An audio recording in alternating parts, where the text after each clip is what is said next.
Hi, I'm Sean, and today I'll be doing my speech on fracking. Hydraulic fracturing, also known as fracking, is a relatively new technique that was developed in America that uses high-pressure liquid injected into the ground to expand cracks and fissures that currently exist with crude oil and natural gases. Materials like sand and other chemicals are also used in that liquid to keep those cracks expanded for many years long after the rigs are removed. Now, why is fracking such a big deal? Fracking's become a major part of the American energy sector since it's better, faster, and cheaper, and produces less carbon emissions than any other conventional oil technique we use today. But like any other energy production, there's people on the environmental side and the political side that are pushing and pulling the public opinion, so some people don't know how to feel about it. But today, I'll be doing you that service. I'll be providing information on the environmentalists, the political people, and the oil companies, and each of their perspectives on how they see fracking. The first perspective I'm going to consider is the environmentalist perspective. Environmentalists are people who seek to promote the welfare of the environment, so it makes sense that when a company is drilling into the ground and ejecting materials from it, environmentalists aren't going to really like it. One study that was done by the Environmental Protection Agency, or the EPA, in 2016 set out to discover the impact of hydraulic fracturing on drinking water. And though they found a correlation between the two, they couldn't determine the severity of the factors that cause that problem, but I'll talk about that later on. The study also showed that since the same water source can be used to support the fracking process and for drinking water at the same time, there could potentially be a major impact on not just the quality but the quantity of the water as well. And that's because there's highly toxic things in that liquid cocktail that's injected into the ground, like benzene and 2-butoxethanol, which is a main ingredient in antifreeze. And when you're taking that water from a drinking source into the fracking into the ground, you could easily contaminate that same drinking source for that local community. So the environmentalists disagree with it because of that. It's also because of the disposal of the fracking fluids that the environmentalists are against it.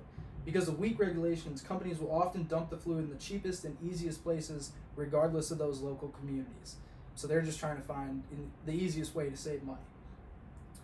By changing the balance between the demand of local water resources and the availability of those resources, environmentalists argue that the effects on local groundwater are not worth the economic prowess that comes with fracking. Now, while the environmentalists focus on a negative perspective, let's look at the politicians who are a mixed bag but focus on mostly the positive effects of fracking.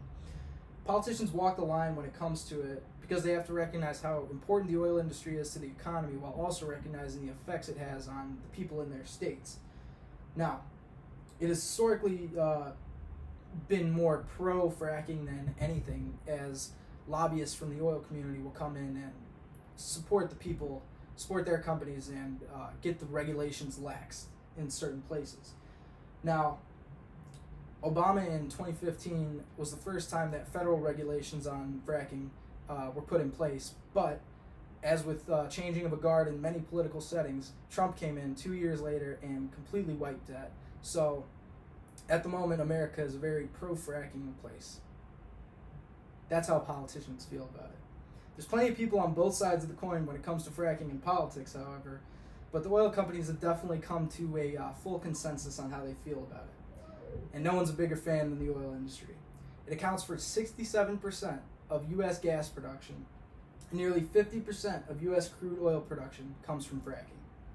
1.2 million fracking operations were regulated in the last 70 years, all with an extremely wide range of production.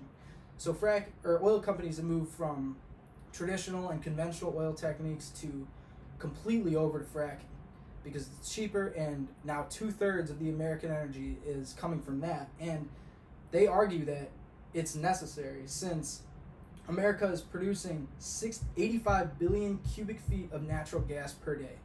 So the oil companies are arguing that they need fracking in order to supply that increasing need. Now, we've seen all the perspectives. We've looked at the environmentalist perspective, the political perspective, and the oil company's perspective. It's bad in some ways. If it's mismanaged, then it could go very bad and poison entire communities and drinking water. Whereas if it goes great, your economy could be saved. And like the US and Canada, you could have gas security for over 100 years. But it all depends on how you feel. Thank you.